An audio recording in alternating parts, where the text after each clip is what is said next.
Okay, it looks like we are live.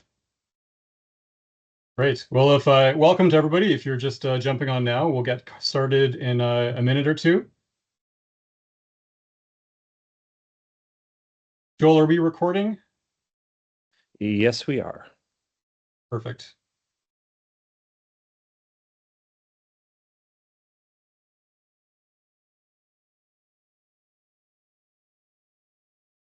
Okay, I see the attendee list going up and up, so this is awesome. Again, if you're just jumping on, we'll kick things off in about a minute or so. Until then, you get what do we have on the screen right now? Me or Team Rubicon? Got you. Okay, well, you can stare at me for the next couple minutes till we kick things off.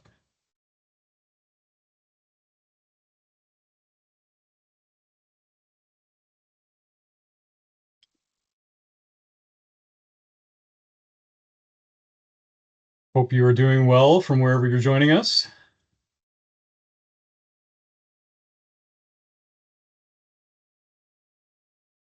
And I'll say I've got a couple minutes past the hour, so I think we will get started. I'm sure there'll be some more people joining us as we progress, but I think just in the interest of time, let's kick things off. So I'll say good evening, everyone, and welcome to Team Rubicon Canada's first ever inaugural national town hall. Wherever you're joining us from, thank you so much for taking the time to be here tonight. My name is Mischa Kaplan, and I have the amazing privilege of serving as CEO of Team Rubicon Canada. And I'm joined this evening by many members of our HQ staff team, as well as a whole bunch of awesome Greyshirt leaders from across the country, as well as our special guest, who I will get to in a moment. We've got an awesome program lined up for the next hour. I'll begin with a few opening remarks. Let me just actually get the slides advanced here so you know what we're doing. I'll begin with a few opening remarks about why we're hosting the town hall and what we're hoping to accomplish through sessions like this. We'll then spend some time with one of the people who's been part of Team Rubicon Canada's story from the very beginning, Greyshirt Irv Heide.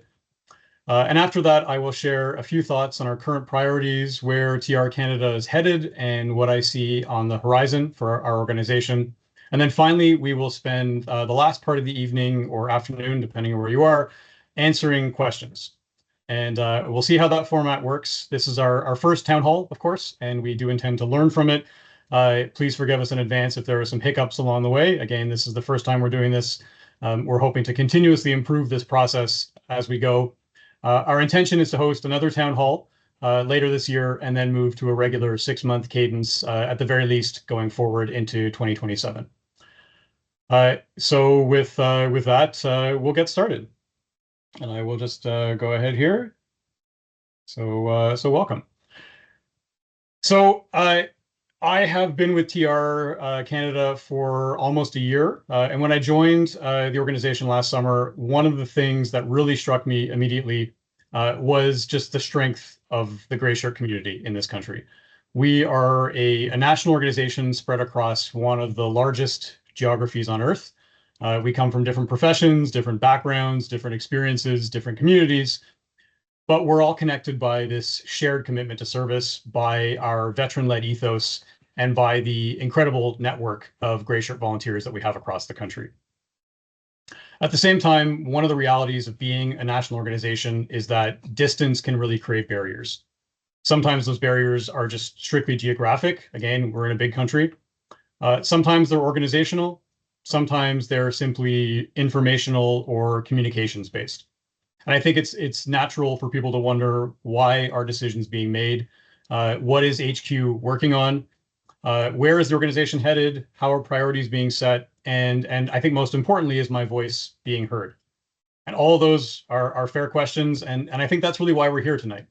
This is not meant to be death by PowerPoint. It's about strengthening the connection between Greyshirts across the country. So with that in mind, there are 4 things that we're hoping to accomplish through this town hall this evening and these town halls going forward. The first thing is reinforcing and celebrating our culture. Team Rubicon Canada's built something really, really special over the last 10 years. It's a culture built on service, humility, professionalism, and just a willingness to step forward when communities need help. As we continue to grow, though, I think it's really important that we intentionally protect and strengthen our culture as an organization. And so this is part of that process. The second thing is that we want to use this as an opportunity to share information and to increase a shared understanding, a shared common operating picture about the organization and about what's going on. There is a lot happening across Team Rubicon Canada right now. There's new opportunities, new partnerships, new challenges, new capabilities being rolled out. We want people to have a clearer picture of where we're headed and why. The third thing is to increase transparency and accountability. I think I probably speak for almost anyone in this organization when I say that strong organizations don't pretend that they have all the answers. I certainly don't have all the answers. I don't think anyone on our HQ team would ever claim to have all the answers. Strong organizations, in my experience, talk openly about what's working, about what's not working, and the areas they're trying to improve. So we want to create more opportunities for those conversations, not just through this mechanism, but through other things as well. The fourth thing is reducing barriers between Greyshirts across the country. Again, one of the things that's really jumped out to me during this first year is that some of the best ideas and the best insights come directly from the field. I think I've learned more than I have from anything else by just talking to Greyshirts on ops, on service projects, training events, things like that. And it's really sort of reinforced to me how important it is that information should not be a one-way flow, right? We want to be a strong organization, to be a learning organization. We need to have dialogue. We need to have shared understanding, and we want people to feel connected to the broader mission and the broader organization. So ultimately, tonight is about beginning that process. So with all that in mind, just forgive me here, I'm switching screens. This year, really excitingly, hopefully everybody on this call knows about this, but this year marks 10 years of TR Canada being in existence. 10 years since Operation Pay Dirt in Fort McMurray, which was the operation that ultimately led to the creation of Team Rubicon Canada. Over the past decade, we've had hundreds and thousands of Greyshirts that have stepped forward in service to communities across this country and around the world. Everything we've built in Canada has been built on that foundation in Fort Mac back in 2016. And this evening, we're really fortunate to hear from someone who was there from the very beginning, which is Irv Heide. So you can see Irv's bio there on the screen. I'll let you read that for yourself. There are very few people who can speak to Team Rubicon Canada's journey from the very first days of Fort Mac all the way to where we are today, and Irv is absolutely one of those people. Irv served as Operations Section Chief during Op Pay Dirt back in 2016. He's deployed on nearly 50 different operations, training events, and service projects across Canada, as well as internationally, as you can see on the screen there. And Irv continues to serve, not just as a Greyshirt, but also in an emergency management capacity today, on top of his many years of service as an RCMP officer. Irv has seen TR Canada evolve from basically just an idea on the ground into what we are today, a national organization of relevance. So I'm really excited to have Irv here with us today because he's going to be an awesome opportunity, especially for those of you that are relatively new to the organization and want to better understand the perspective of one of our OGs, which is Irv. So Irv, welcome. Are we seeing Irv on the screen now?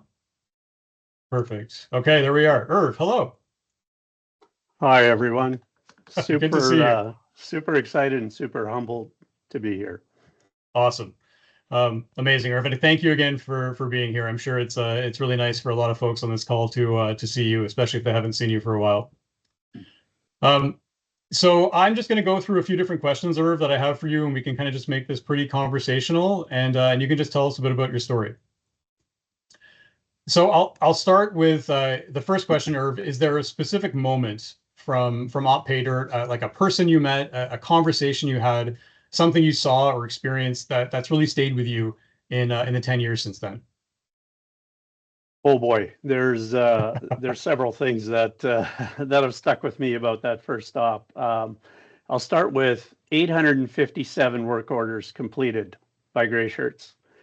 Roughly exactly. I think it was 306 cumulative Greyshirts deployed, and from 5 different countries. We had 80 plus Greyshirts on any given wave. with, believe it or not, 20 to 30 strike teams on any given day. 4 div soups. Now, if you're doing the math, you may be a bit confused. How do you get 20, 30 strike teams? What a lot of people probably don't know is that Greyshirts were TLs. So the RMWB, which is the regional municipality of Wood Buffalo, they actually hired contractors, and TR supervised them. We coordinated and organized and directed the operation, and then we also supplemented those contractors who were doing the sifting and recovery. As far as what I saw, well, it goes without saying the devastation. I spent 10 years of my career serving that community, 5 years on 2 different occasions. Got to know a whole ton of people and places, and driving in there on a Saturday evening and everything's gone, in these little suburbs or subdivisions that I once spent a ton of time in. Another thing that resonates with me is the impact. So you talk about conversations. Well, a conversation with a homeowner, the impact that our Greyshirts had in helping homeowners take literally their first step to recovery was significantly impacting on me. And I'll give it some context, and something that might seem so insignificant to us was so important and critical to those homeowners. And that, I shared a story about a cookbook that's half burnt. It was written by a grandmother of a homeowner. Photo albums. It was miraculous on how many photo albums we found were the old plastic ones, and the heat melted the plastic but preserved the photos. War medals, kids medals, a toy, a kitchen utensil, whatever it was. And the significant part of that is that's all they had to grab onto. The other part was what I realized is we're actually helping them start or in the process of their grieving, and ultimately closure for many. So that was critical. And then the byproduct, and I call it a byproduct because I went in, mission oriented. I want to help. I know people who've lost their homes. I'm just eager to go back. And then I discovered this culture, and which I'd never been exposed before, and cultural principles. And that was in the form of debriefings. We called it plays of the day at the end of the day. It's evolved into a campfire, or it was originally a campfire. You call it whatever you want. But that's where the culture really presented itself. And as far as other conversations and people I met, I've got a couple quick examples. Is I got there late on a Saturday. It was after dark. Somebody says, yeah, go to that ATCO trailer and find a cot. So did so. I wake up in the morning, and 3 feet beside me on another cot is what he introduces himself, and later come to know he's an Aussie, and he's an SAS commando. I'm talking still serving. So this is the fella who is deploying as we speak, yearly for 3-6 months, whatever it may be. And the stories he's telling are just ridiculous. And so, yeah, those are some of the resonating moments. Wow. I'm curious, like you'd been an RSTMP officer for quite a while at that point. What was it like coming into TR as a veteran, as a first responder veteran? I guess as far as the assignment, the role, I just jumped in with 2 feet. It really was somewhat seamless, other than the process, the TR way of doing things. And as far as the mission goes, I was extremely comfortable. And then getting to know these Greyshirts from across the globe, and how many veterans there were there, and combat veterans. And I'm going, I am such a small component in this big world. It's fascinating. Yeah. Yeah. Wow. Well, so you've just told us a little bit of what it's like to deploy, I mean, on that original operation. For those who are on this call that may not have deployed or who have not had a chance to actually get out and do a full wave of an op or anything like that, what should people expect? Like, what are they walking into? What should they expect to show up to beyond just the obvious stuff? I'm glad you asked that. It didn't take me long, and I remember being on an op and having a call with Brian, your predecessor, and giving him a briefing. And I said, tell Greyshirts to pack two things. The two most important things that Greyshirts can pack in their go bag is resilience and endurance. Now, I'm talking an op to deploying to a disaster. And the other things to pack, obviously, empathy, a willingness to hold space, for others, for those that you're helping and have virtually lost everything. Be prepared to get dirty. Come open-minded and flexible. Country roads, that was West Virginia, I think. And we stayed in a high school gym, and we're talking well over 50 Greyshirts in one room. So that's a 3-star barracks in my books, I think. Hurricane Dorian was in the Bahamas, and literally at various points throughout the waves, don't expect running water, no flushing toilets, no power even. We were given 1 gallon bag of water, which you heat up in the sun, and that's your shower in the evening. Many were sleeping outdoors in ruined buildings or outside, no doors or windows, but in a classroom. So that's a 4-star. Yeah. Well, lots of challenges. So, I mean, like, obviously one of the things that makes us unique is the fact that we are a veteran-led, first responder organization. You talked about some of those things, right? Resilience, bringing empathy, that kind of stuff. What prepared you in your previous career to become a Greyshirt?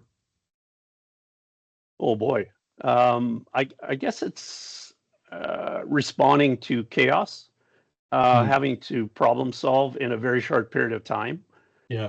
So it was a challenge. This is a unique challenge, but it was a challenge, and a challenge for me isn't something to walk away from. It's something that's meant to be overcome.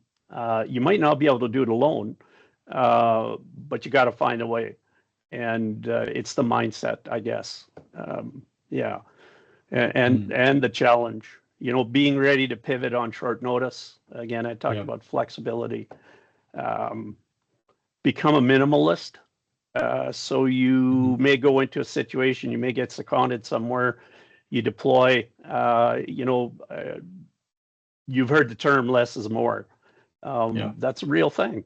And as you just mentioned, that's where a military, paramilitary, or even a Greyshirt vet has a bit of an advantage. And I encourage others to pick the brains of others who have been on these ops for sure. Yeah. So what do you think if someone is on this call and listening, doesn't come from a first responder background, doesn't come from a military background, and is hearing this and thinking, how do I fit into any of that? What has been your experience with folks that don't come from either of those backgrounds? So first of all, the good news is you don't have to have necessarily all those skill sets coming in or joining, because the good news is we have people that can train you.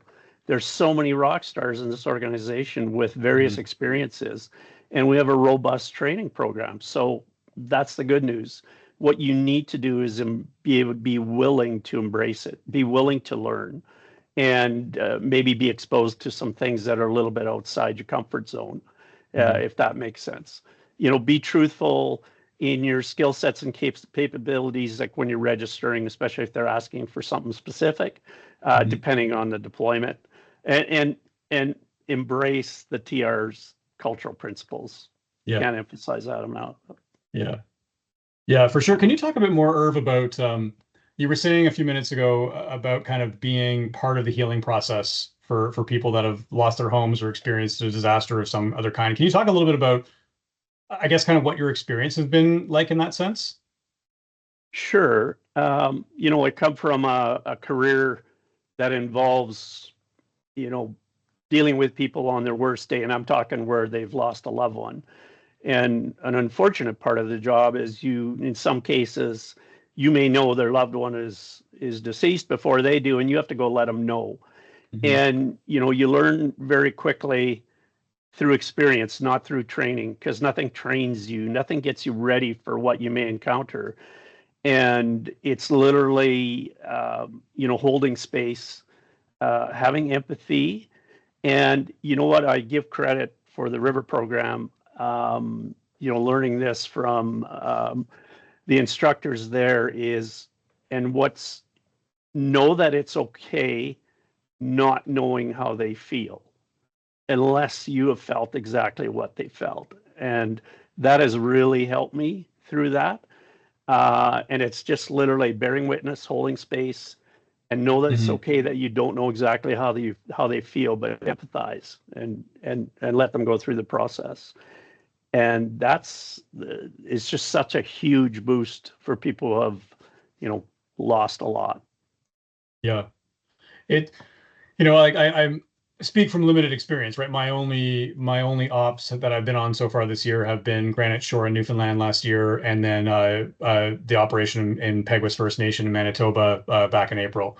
And in both cases, I experienced exactly what you're talking about, right? Especially in Granite Shore in Newfoundland, when you're sitting there talking to someone who's lost their home, or who has maybe lost even more than that, their entire community, their school, those kind of things.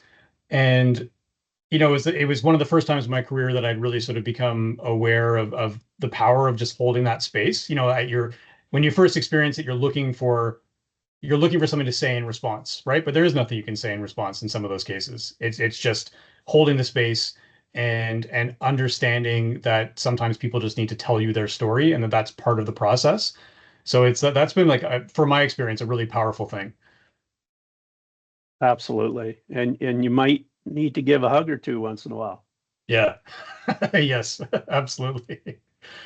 Well, look, Irv, how you've watched the organization grow from the very beginning to where we are today. What are some of the things that makes you really proud of what we've accomplished? What are some of the things that you are concerned about how we navigate, let's say, the next 10 years? Sure. I guess first of all, I'd say it's truly mind-boggling on the growth, and the growth in numbers, the growth in budget on the odd time that it has been shared. The HQ oversight. I mean, this started with one guy. It started with two guys, Justin Wright and David Fascinato. And David went one direction, and Justin was basically there by himself and did a fantastic job. And then I've seen it trend. I guess it's trending a bit towards RFAs, from government agencies, which, and this is above my head, obviously in your shop more, can contribute to cost recovery, et cetera. The Sawyer program, oh my gosh. And, I'm going to miss a ton of names here. There's so many that have come through, and I'll just focus on the current. You look at Brett Piggott and Al and Brant, the leads and what they're bringing to the table. Just super people and experienced and qualified, and their agenda is to help Greyshirts get better. It's to help the organization. So super proud of that. Super proud of our roots. I'm big on the roots. And all the volunteers who dedicate their precious time and energy. Everybody, that's what I'm super proud of. Yeah. Yeah, it's funny you mentioned Justin and David, the sort of original boots on the ground in Fort McMurray, and the folks that the two individuals that played a really central role in getting TR Canada off the ground. We had Justin at our Salute to Service event, our fundraising event in Toronto, roughly a month ago now, I guess. And I have to admit, I felt like I was a little bit in the presence of a celebrity. I've heard so much about the original TR story, how it all came about, and then all of a sudden, there's Justin Wright standing right in front of me, and it's funny. That name would have meant nothing to me before I joined TR, right? Like I never encountered Justin before, but then when I meet individuals like Justin, like yourself, a whole bunch of other people that were part of that original process and pulling it all together. When you see how much has been done in the last 10 years, it's really inspiring. It's something that I don't think I don't think it would have been pulled off by a single individual. It's really, I think, speaks to the sort of the team dynamic effort of what TR is. You bet. Yeah. Well, look, Irv, anything else you want to share that you think is worth sharing with any new Greyshirts, experienced Greyshirts that are on the call? Sure. I guess to finish that last question, you talked about, don't let go. And you've already alluded to it on how important it is to you to consult others who have been in the field, et cetera, and continue doing that. This organization's got hundreds of valuable knowledge and experience, the SMEs, if you will. I'll throw out Eric Goodwin. I call him a trailblazer. I followed him into disasters and took over from him on a number and done an amazing job. Rick Henderson, untapped resource. Well, maybe he is tapped a little bit, but most people don't know the guy's got 30 years of emergency management experience as a job, not to mention a financial expert. Hint, not. And then continue your willingness to support international deployments. The Greyshirts, if they have an opportunity and the funding is there, that's where everybody's going to learn and get comfortable or say, maybe that's not for me, whatever it may be, definitely under promise, over fulfill. I think that's a key when you're going into and you're negotiating or mission planning team, whatever it may be in ADBON Recon. And then really, I encourage, don't lose sight of who needs our help the most. And that's typically the homeowner. In my mind, in my books, mission is what drives us and culture is what defines us. And on that note, I encourage people, Greyshirts, to read Jake's book, Once a Warrior.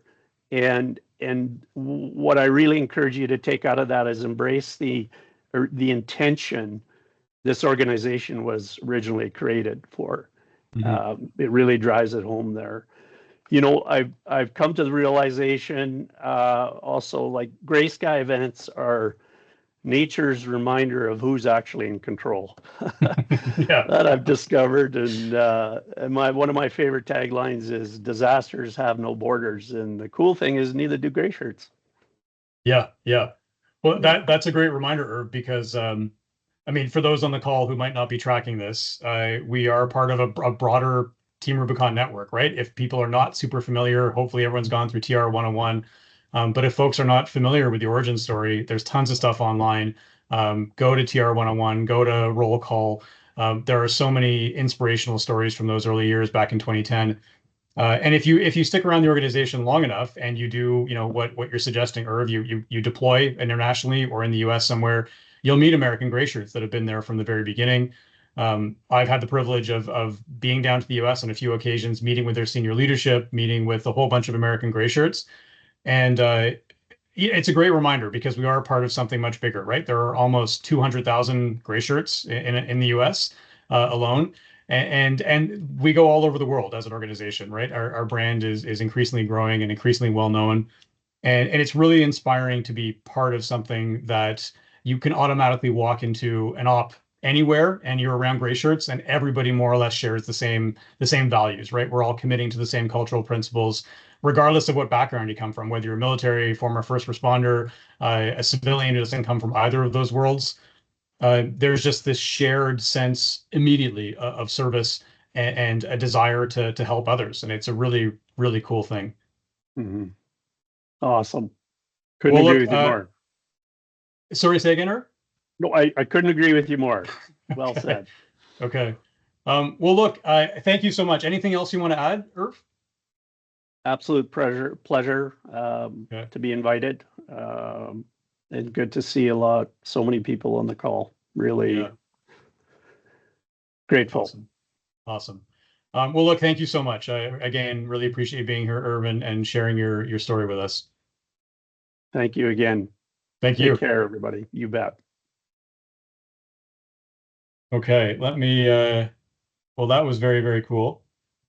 One of the things I always like about stuff like that, I think, is just a reminder that TR didn't start with a strategic plan, right? It didn't start with corporate documents. It started with people like Irv, who just saw a need to step up and serve, or in Irv's case, continue serving. And I think that that spirit of service just remains the center of everything we do as an organization. So again, thanks very much to Irv for being an original Greyshirt and for all his service and for being with us this evening and sharing your story, Irv. Thank you.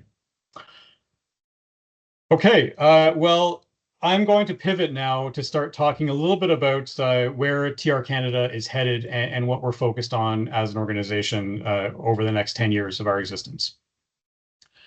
The first thing I'll say is that the need for TR Canada has never been greater. And those of you that have been out on operations in the last year, in the last couple of years, I'm sure you have a strong sense of that we are needed as an organization. We are filling a gap that needs to be filled in this country and internationally as well.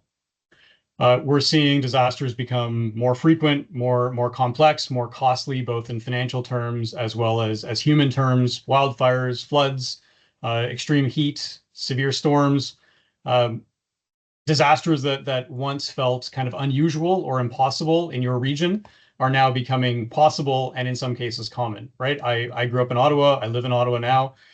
We never had tornadoes here. Growing up, tornadoes are now a thing in Ottawa. When we were in Newfoundland last summer, one of the things that I think people heard the most from local residents was, we never expected this to happen on the Avalon Peninsula. And so we're seeing this trend all across the country and in some cases all around the world as well. At the same time, governments and communities, I think, are looking for organizations like ours that can move quickly, that can work collaboratively within a sort of shared emergency management ecosystem, and can provide meaningful support when people really need it. When communities need us to step up and serve, we are there to serve. And I think governments across the country are increasingly realizing that. 10 years ago, if you look at us, we were, there was a TR in the USA. TR Canada was barely an idea 10 years ago. Fast forward ahead to now, 10 years later, we are a recognized, and I would argue, absolutely integral part of Canada's emergency management humanitarian response ecosystem. And I do think that our role will only become more and more important in the years ahead, right? Look at what we've done in the last 10 years. Think about where we can be in the next 10 years if all of these trends continue. I have no doubt that we will be the most relevant, impactful disaster response organization in the country. So with that in mind, let's focus in a little bit on TR specifically. A bit of this is a repeat from the session we had back in January as part of our leadership conference event, which I think was nationally broadcast. So some of you might have heard this before. But as an organization, our North Star absolutely remains our mission and our culture. And you just heard Irv say it. Those are the two central pillars of who we are, right? The mission to serve communities before and after disasters, and our culture, our cultural principles, who we are as an organization, what it means to be a Greyshirt. In order to deliver on both those fronts, to deliver on our mission, to continuously strengthen and reinforce our culture, we are currently focused on four broad priorities, what we call internally our four drivers of success. The first one is financial sustainability. This is obviously not very exciting. It's not necessarily directly related to what you do on the ground, but it is the thing that enables us to do the stuff that we do on the ground. Over the last few years, especially, we have experienced really significant growth as an organization. We're building relationships with new funders. We're strengthening existing partnerships. We're putting the systems in place internally to support a larger and more capable national organization. And I think that's important because financial sustainability isn't just about money for its own sake. It's not about making the organization rich. It's about ensuring that we have the resources to respond when communities need us most, to make sure that we're ready today, tomorrow, 10 years from now, 20 years from now, that we continue to remain relevant and sustainable as an organization. The second thing I'll mention is Greyshirt engagement. Again, I keep saying this phrase, that the things I've learned over the last year, but if there's one thing amongst many that really jumps out, it's that our strength is our people, right? We are things like equipment, capabilities, vehicles, funding, those things all enable mission success, but it's the Greyshirts, it's all of you on this call, and it's all of the Greyshirts across the country that actually deliver that mission and make it happen. Internally, as a headquarters, we've spent a lot of time looking at barriers to volunteering and asking ourselves how we can make it easier for people to get out there, get involved, stay involved, deploy if they want to, or get involved in some other capacity. Some of you will hear that reflected later in the questions that we have when we have the Q&A session. Whether that's onboarding, volunteer experience, comms, recognition, or other opportunities to serve, there's a lot of work to do in this front. And I can certainly tell you that we are very, very committed as an organization to continuing that work and to moving it forward. The third thing I'll mention is community stakeholder trust. Irv touched on some of these pieces, but this is so critical to the work we do. And so we are continuously focused on building trust and strengthening relationships across the board, whether that's working with governments, with Indigenous communities, with emergency management partners, with funders, corporate sponsors, local organizations. We do know that trust is earned over time, right? We spent the last 10 years building trust, reinforcing that trust, and showing up when it matters. We haven't always got it right, but I would say more often than not, we have got it right. And we are now living proof of the fact that we have spent the last 10 years building a significant amount of trust within the space that we operate in. It's based relationship by relationship, right? One of the questions I hear every so often is, why do you not have more relationships? Why do you not have more, memorandum of understanding agreements with various municipalities or provinces? We do have them, but it does take time, right? It takes us getting out on the ground. It takes us actually delivering a successful operation to build that trust. It can be lost in a moment, but it takes years and years to build that up. And that is always something that we're focused on doing. The key thing there is just being sort of reliable, trustworthy, and professional. Again, all things that Irv touched on and that we've been so fortunate to have Greyshirts that are able to deliver on that. The fourth and final thing is operational impact. At the end of the day, starting all the way back in Fort McMurray, that's why we exist, right? To have an impact on operation, to help communities, to step up in times of disaster. We are always continuing to strengthen our disaster response capabilities, while we're also continuing to explore new ways to support communities before, during, and after disasters. That's investing in people, investing in training, investing in new capabilities, and ensuring that we're always prepared for challenges that are ahead, anticipating what those challenges will be, and making sure that we're prepared. The headquarters team, the leadership team across the country has spent the last couple months making sure that we're prepared as we start to enter disaster season. And I can tell you internally, it's a really inspiring thing to see everybody just firing on all cylinders in preparation for what we know will be another difficult disaster season. So I'll sort of I want to close this section and move on to the next one. But I would say when you look ahead to the next decade of Team Rubicon Canada, I don't think the question is whether we'll grow. I think that's a given that we will continue to grow.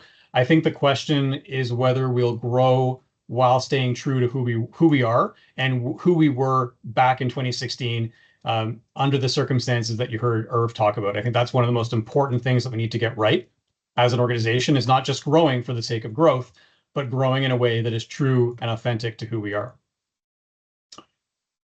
I'll add as well, just 10 years from now, you would have heard me say this back in January if you tuned into that session.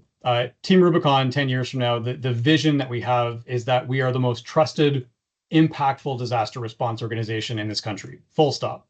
That we are an organization that communities know, that have that brand visibility, that we have a level of trust, that people know that they can get, they know what they're signing up for when they ask for our help. And where people from all walks of life and all backgrounds can find meaningful ways to serve. Again, we have always been, and we will always be, a veteran-led. That ethos will always be a part of who we are. But again, we are open to folks from all different backgrounds. Anybody who wants to find a meaningful path to service, that's what we exist for in many ways.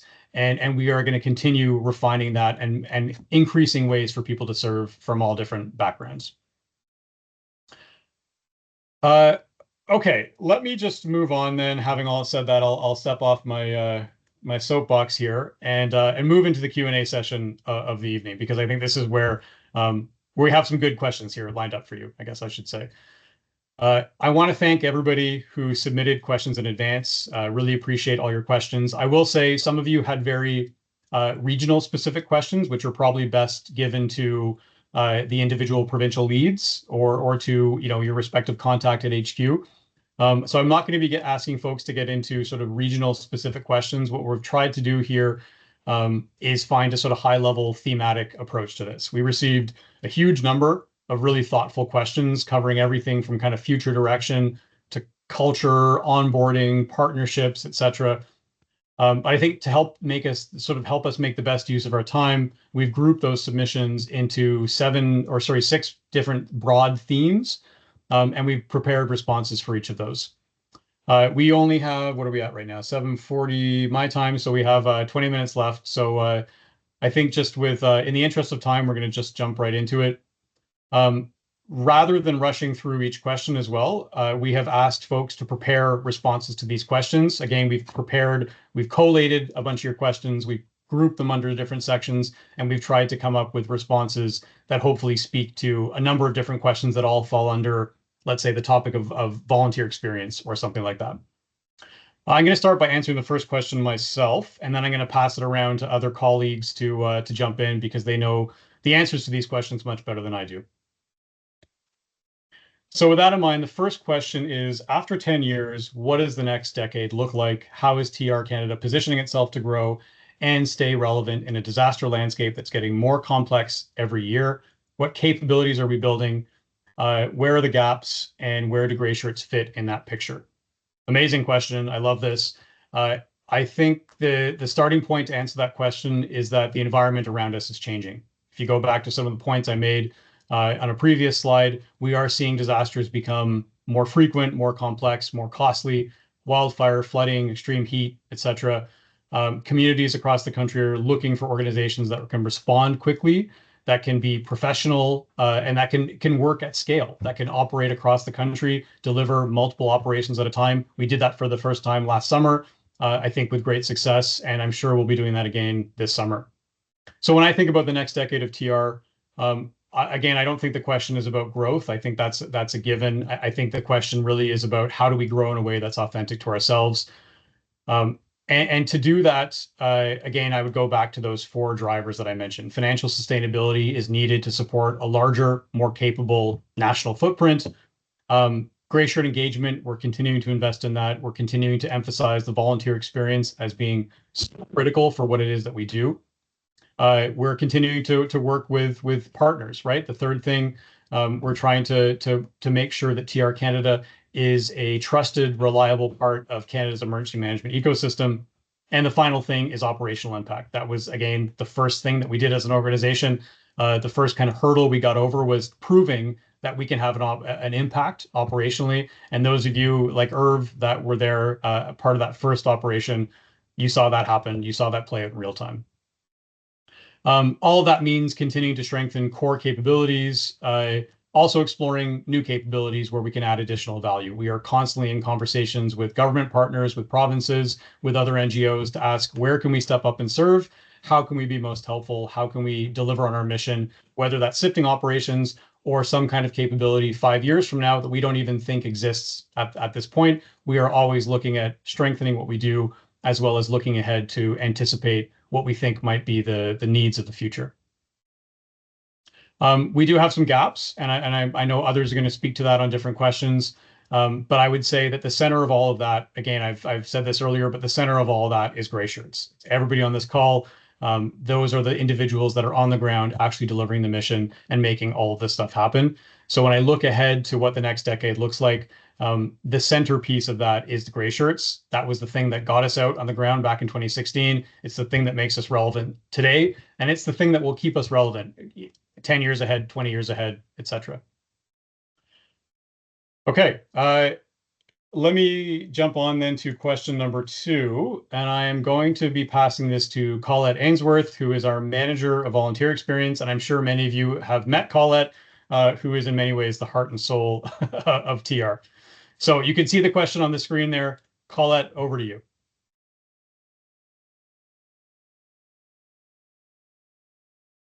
Oh, so odd not seeing everybody's faces, but I see this question.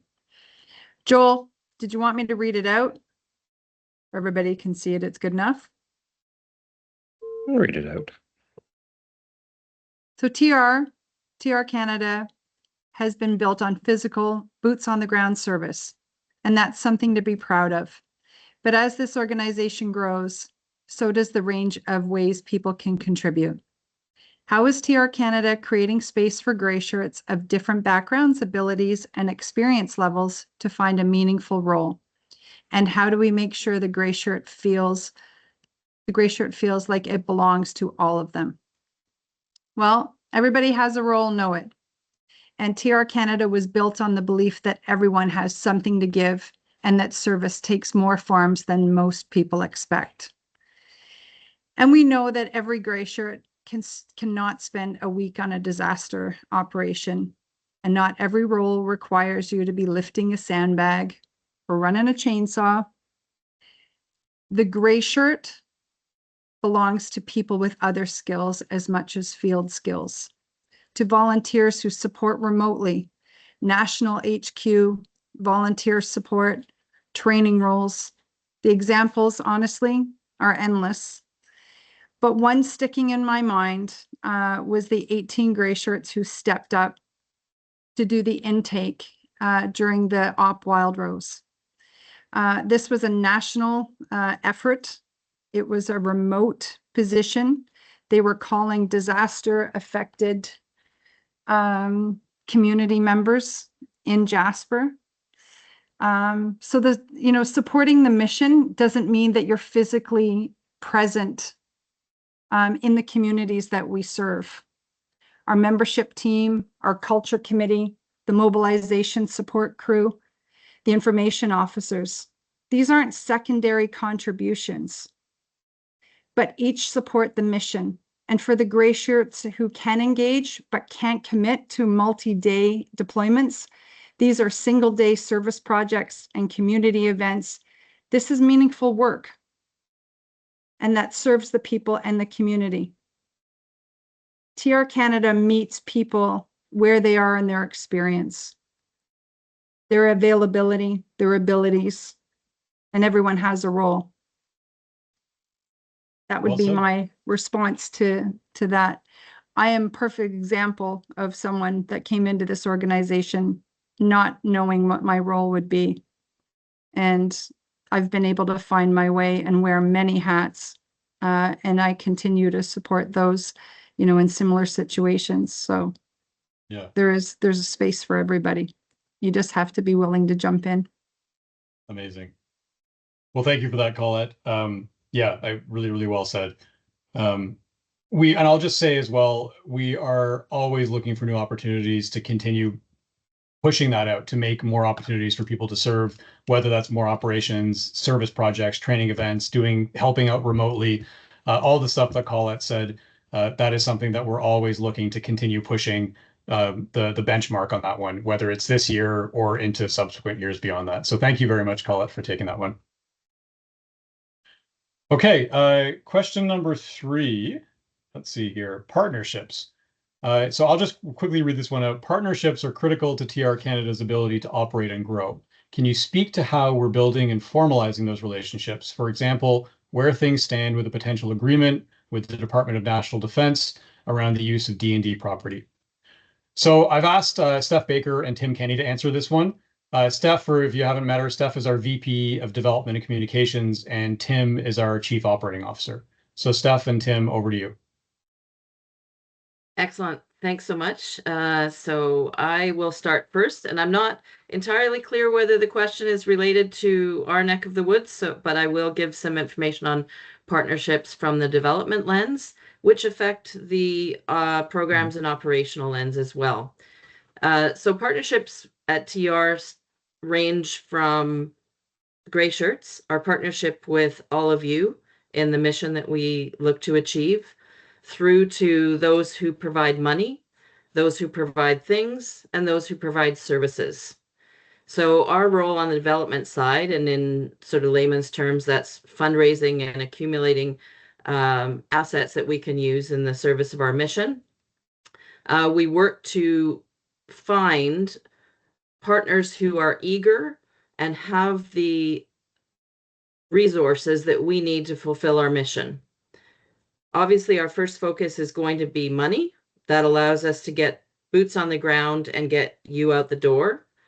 But that could range from everything from multi-year agreements similar to what we have with CN, long-term supporters from True Patriot Love, and it can move into the service side where Storage Vault provides us with storage for our vehicles, for our materials that we, in the caches, or right down to sourcing partners in a community where there's an operation and we need food or specific supplies. So as we move out into the communities to determine how best to find those partners, we will look to those who typically are supporting resilience and have a preference for organizations like ourselves, or have illustrated that that's an area they want to support. We look to defense companies who are also supporting the veterans and looking to support maybe another pillar of their organization alongside the veterans. Our goal is always to build multi-year partnerships and lasting partnerships through continued stewardship. That means that we provide some of those organizations with an opportunity to come and work alongside you, to come and see what the impact is of the work that you do, to understand the complexities of the training that's required for us to do the work that we do for communities. And that bolsters our ability to then further generate a robust partnership with a particular group to provide us with any of those needed resources. The key to it is really ensuring that the impact of everything that we do as Greyshirts in those communities can be displayed to others that we want to partner with us, and show that their commitment and their gifts of services, things, or money really do have a lasting impact on an individual life in a select community that we happen to be serving.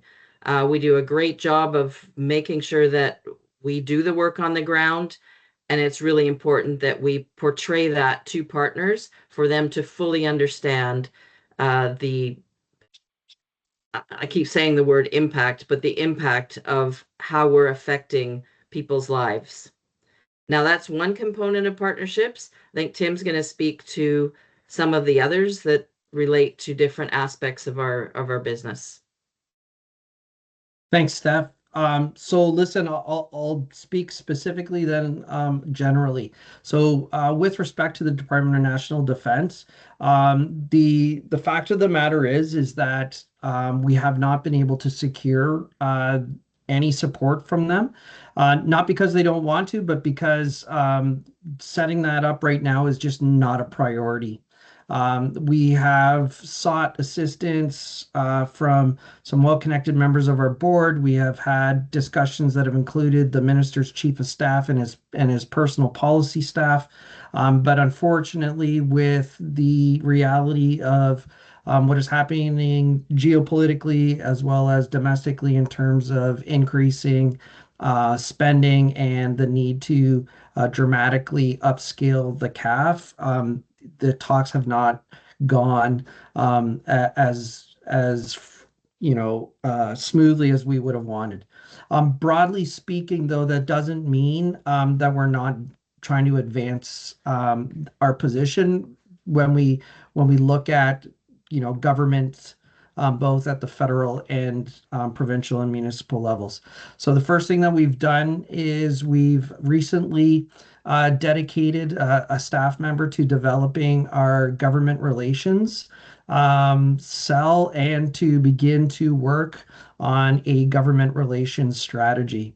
For those that know Elaine, you know that she is highly skilled, very well spoken, and I think it's going to be a very positive thing for the organization to have somebody dedicated to managing this intergovernmental space with us.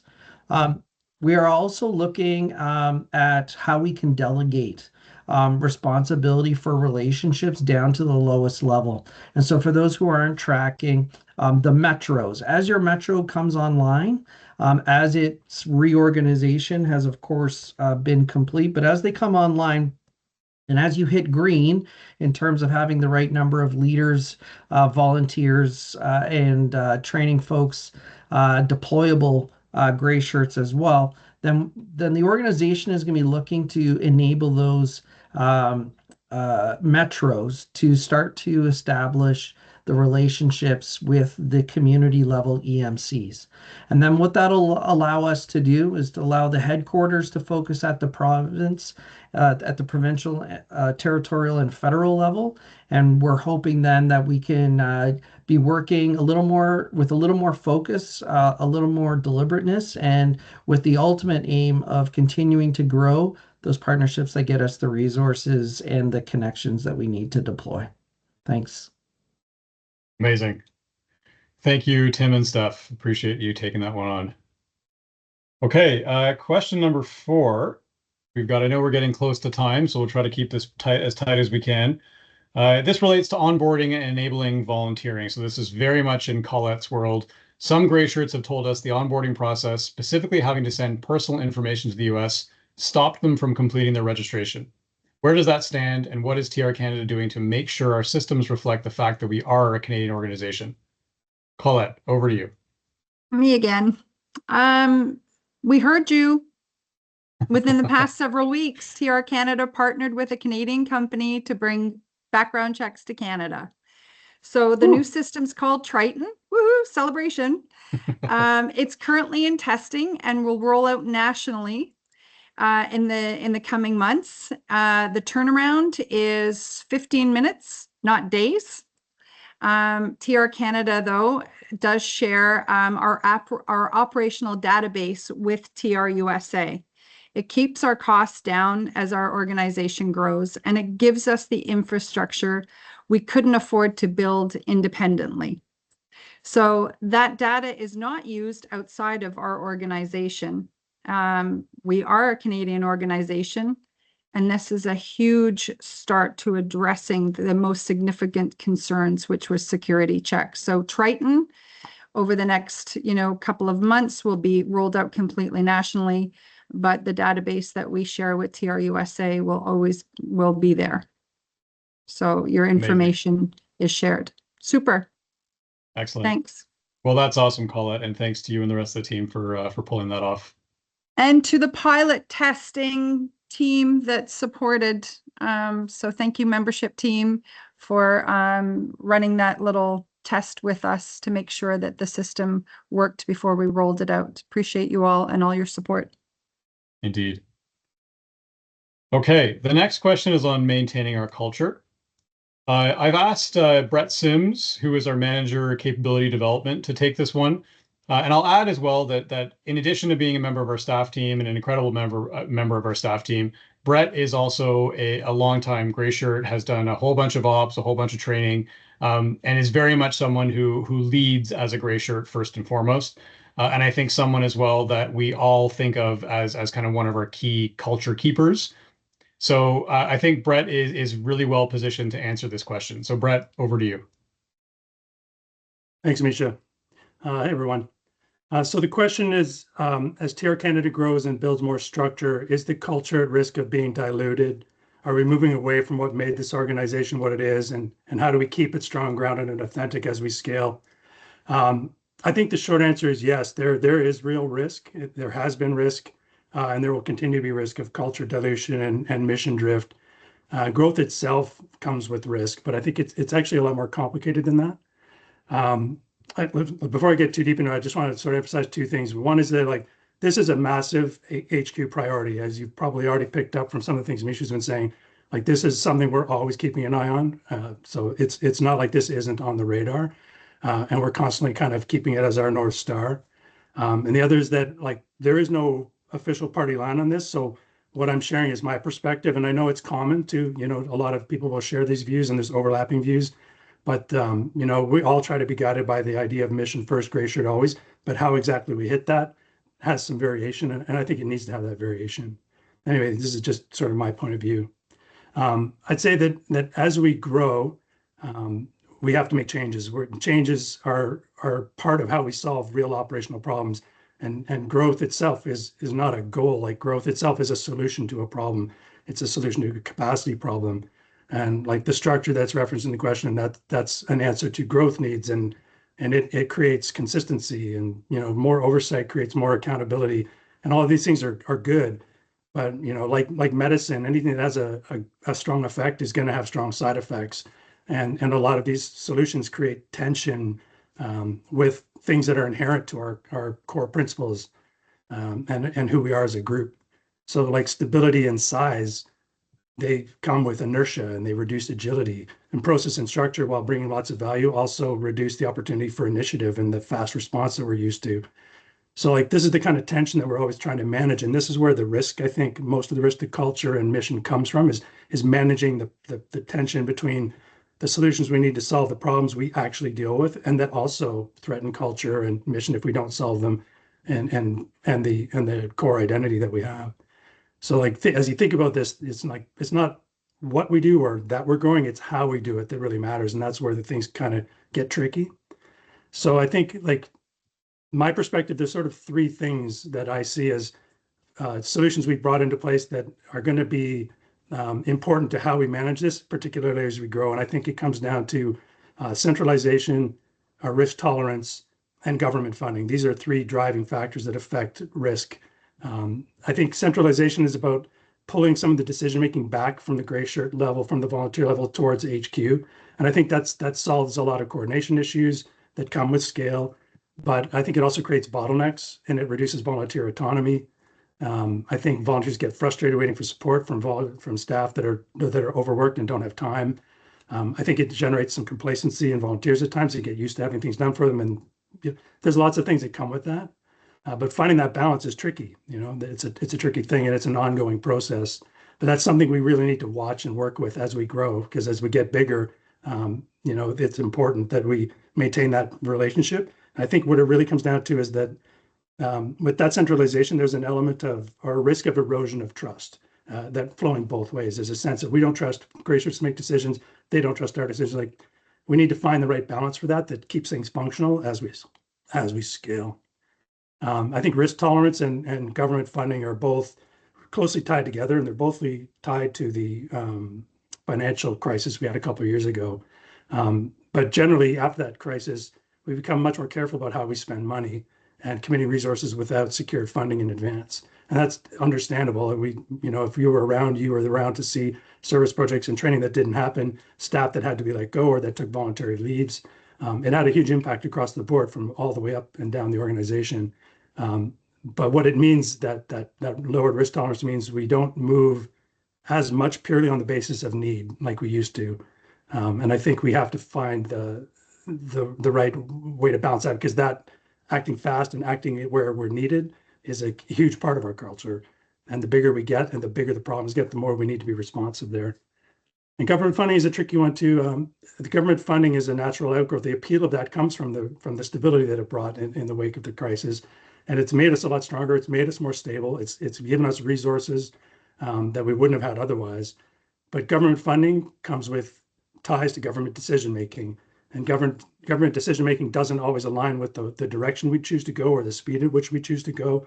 And, I think it comes down to the fact that independence is one of the core values of the humanitarian organizational structure, that independence of being able to move where we think we need to go.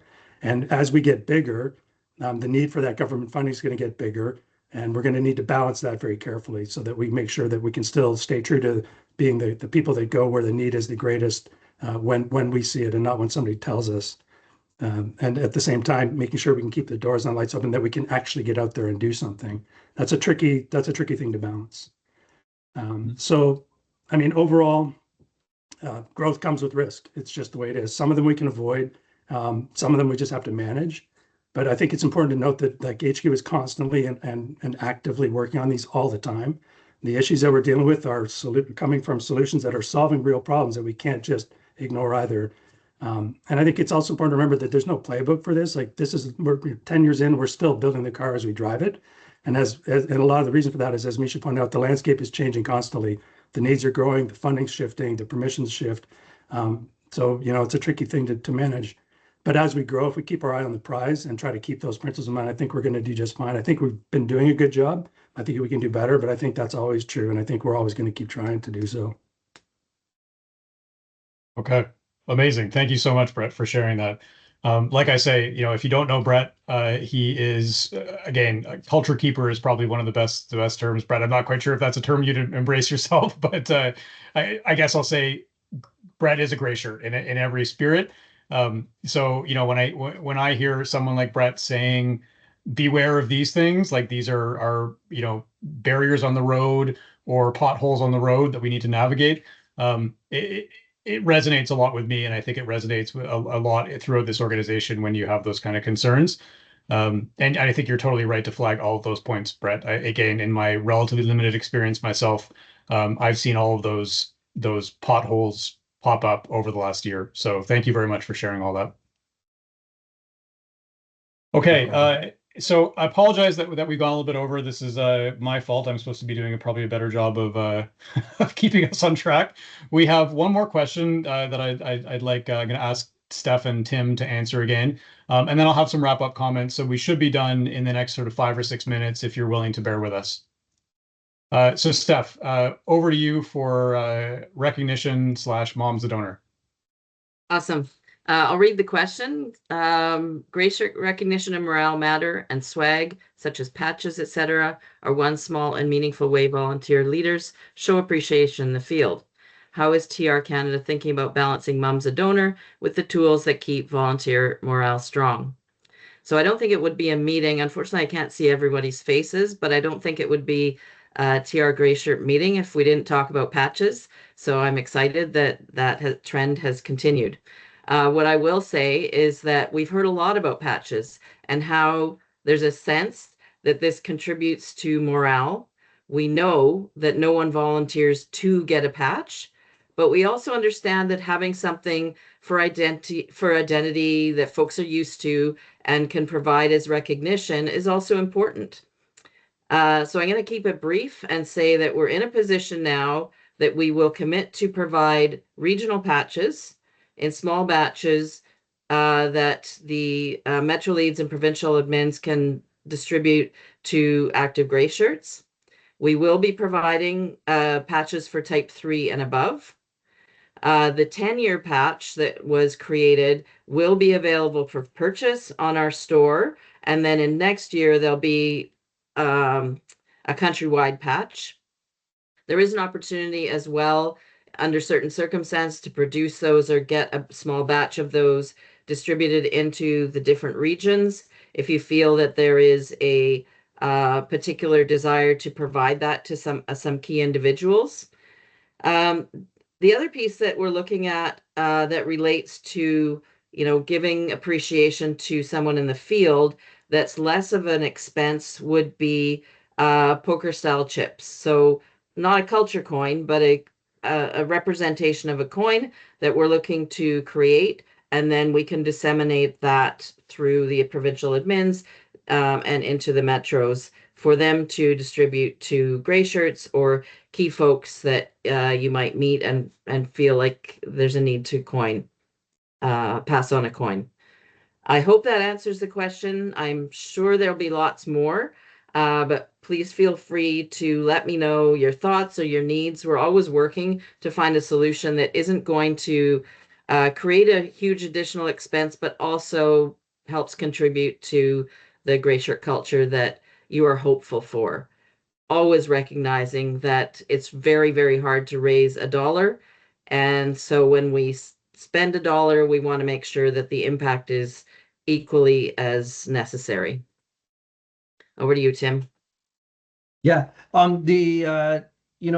this has been a topic of discussion since I arrived here in 2023. It was kind of July-ish in 2023 that I joined the organization. And one of the first things that I noted was that there was a line serial in my budget dedicated to swag. And for those that know, back at that time, I was responsible for all of programs and field ops in a pretty tight thing.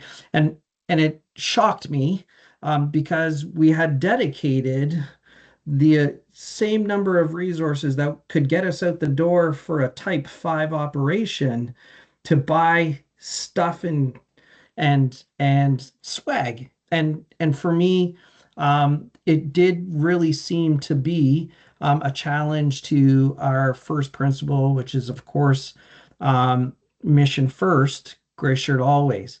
And it is why we went about making sure that we developed the culture coin and the culture coin committee through the culture committee, and that we finally were able to put that recognition piece into place. I I know that we've also had folks who really well intentioned, went out and designed their own. And we're like, hey, I think that this is something cool and I want to get this out there. And unfortunately, we weren't able to always stay in lockstep with, of course, TRUSA, who controls the brand and that very lovely logo that kind of floats above my head here. And so we were always playing catch up, and sometimes we were making mistakes when it came to what the design looks like. In fact, I've got a T-shirt in which like the name is spelled correctly, but it's with the wrong font and things like that. And so there have certainly been mistakes along the way. The I guess the piece that I want to ensure is that when we look at what is the goal, the goal is to, one, recognize our operational mission first focus, and we want to get the things that support that and that reward that first and foremost. And how do you do that? You get deployable, you stay engaged, and then you of course get out the door for a training event or for an operation. And so as we were discussing, next steps, we really wanted to focus on rewarding the things that are most important to the organization. And we do that by keeping it tight and keeping it focused. And so I just wanted to compliment staff. I want to compliment, the provincial leads who have been on us for years, frankly, about, coming to getting to a place where we're going to have a dedicated sort of program.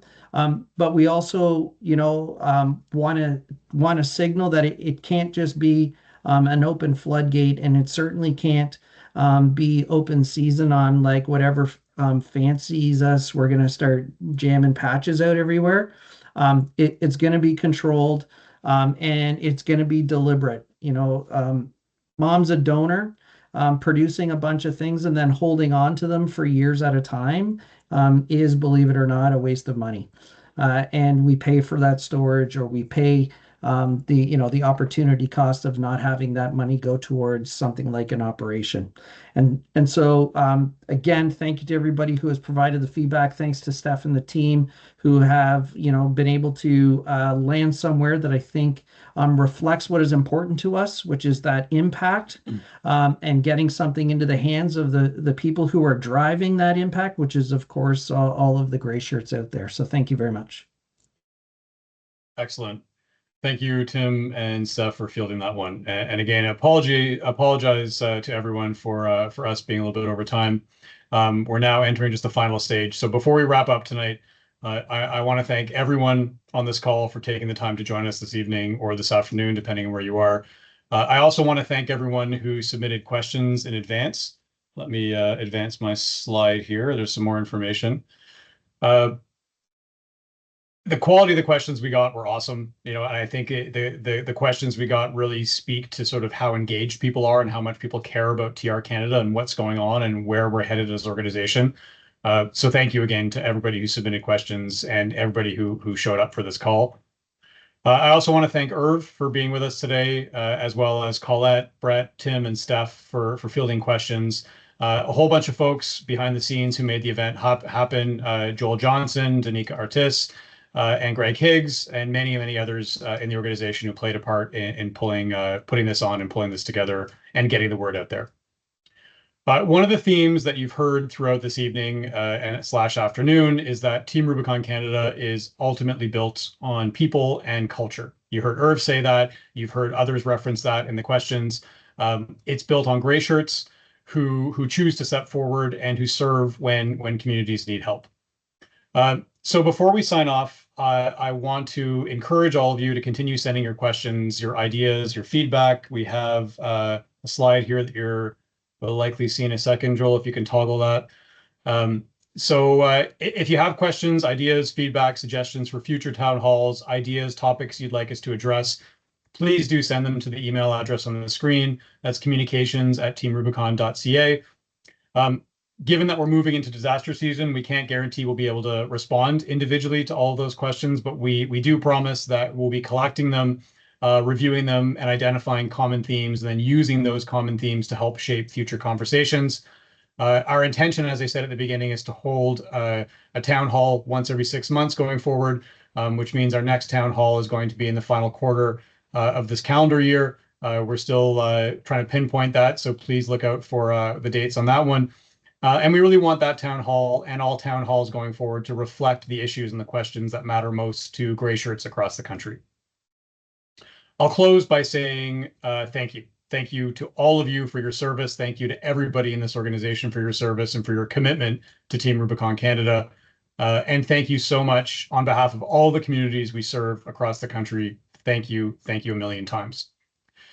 That's all we've got for this evening, folks. Again, really appreciate all of you being here. We will continue to refine this process as we go forward, but hopefully you found some value in being with us this evening. So thanks to everybody for being here. Okay, have a great afternoon / evening, everybody. And I will hope to see all of you out in the field or some other matter over the course of the next few months. Have a great one, everybody.